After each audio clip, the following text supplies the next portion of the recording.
अ, महाकुंभ 2005 जब प्रधानमंत्री नरेंद्र मोदी ने प्रयागराज में लगाई पवित्र डुबकी। भूमिका प्रयागराज, जहां गंगा, यमुना और अदृश्य सरस्वती का संगम होता है, वह स्थान जिसे हिंदू धर्म में मोक्ष प्राप्ति का द्वार माना जाता है। हर 12 साल में यहाँ महाकुंभ का आयोजन होता है और इस बार 2025 में महाकुंभ के अवसर पर एक ऐतिहासिक क्षण आया जब भारत के प्रधानमंत्री मोदी ने स्वयं संगम में डुबकी लगाई। ये सिर्फ एक धार्मिक अनुष्ठान नहीं था, बल्कि एक सांस्कृतिक, आध्यात्मिक और राजनीतिक संदेश भी था, जो भारत की सनातनी परंपरा और उसकी जड़ों को मजबूत करने का प्रतीक बना।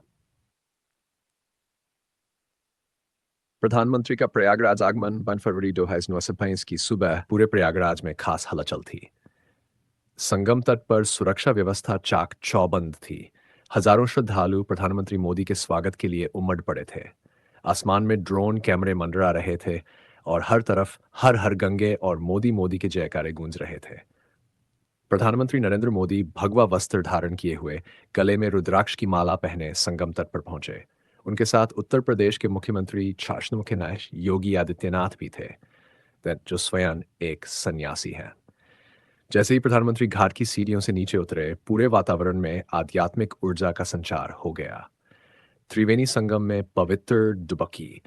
गंगा की लहरों में हल्की ठंडक थी, लेकिन प्रधानमंत्री नरेंद्र मोदी ने निसंकोच जल में प्रवेश किया। उन्होंने 3 बार डुबकी लगाई और फिर जल से बाहर आकर सूर्य को अर्घ्य दिया। इस दौरान उनके चेहरे पर एक अलग ही आध्यात्मिक तेज दिखा। वे कुछ देर ध्यान में लीन हो गए और फिर मंत्रोच्चार के साथ गंगा पूजन किया। उन्होंने अपने हाथों से मां गंगा को दूध अर्पित किया, सेरेट, पुष्प अर्पित किए और एक छोटे कलश में जल भरकर माथे से लगाया। ये क्षण पूरे देश के लिए भावनात्मक था। प्रधानमंत्री ने भारत की प्राचीन संस्कृति को अपने इस स्नान के माध्यम से जीवंत कर दिया। प्रधानमंत्री का संदेश।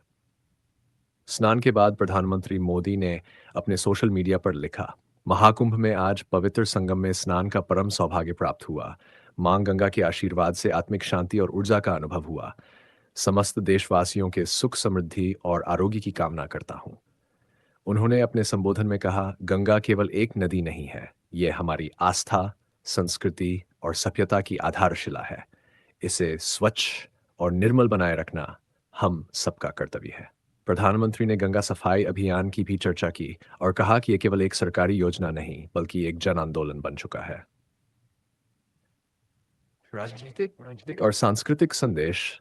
प्रधानमंत्री मोदी का ये महाकुंभ स्नान सिर्फ एक धार्मिक क्रिया नहीं थी, बल्कि इसके गहरे राजनीतिक और सांस्कृतिक अर्थ थे। 2022 में लगातार तीसरी बार प्रचंड बहुमत से जीतने के बाद यह उनका पहला महाकुंभ था। यह उनकी हिंदुत्व की विचारधारा को दर्शाने वाला कदम था, जिससे देश के धार्मिक समुदायों में सकारात्मक संदेश गया। 2022 के लोकसभा चुनावों में मिली भारी सफलता के बाद मोदी ने इस यात्रा के माध्यम से अपनी धार्मिक जड़ों को और मजबूत किया। यह कदम भारत की सांस्कृतिक धरोहर को वैश्विक स्तर पर प्रस्तुत करने का भी एक प्रयास था।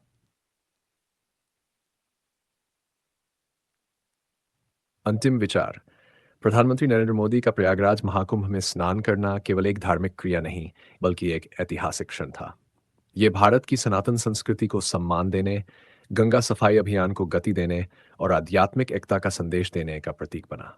ये क्षण भारत के इतिहास में दर्ज हो गया, जहां एक प्रधानमंत्री ने सनातन संस्कृति की परंपराओं को न केवल अपनाया, बल्कि उसे देश और दुनिया तक पहुंचाने का कार्य किया। महाकुंभ का यह स्नान एक सदी तक याद रखा जाएगा। अगर आपको यह कहानी पसंद आई हो तो हमारे चैनल सोनू अग्रवाल सफार को सब्सक्राइब करना ना भूलें और ताज़ा अपडेट्स के लिए बेल आइकन ज़रूर दबाएं। आपका साथ ही हमारी ताकत है।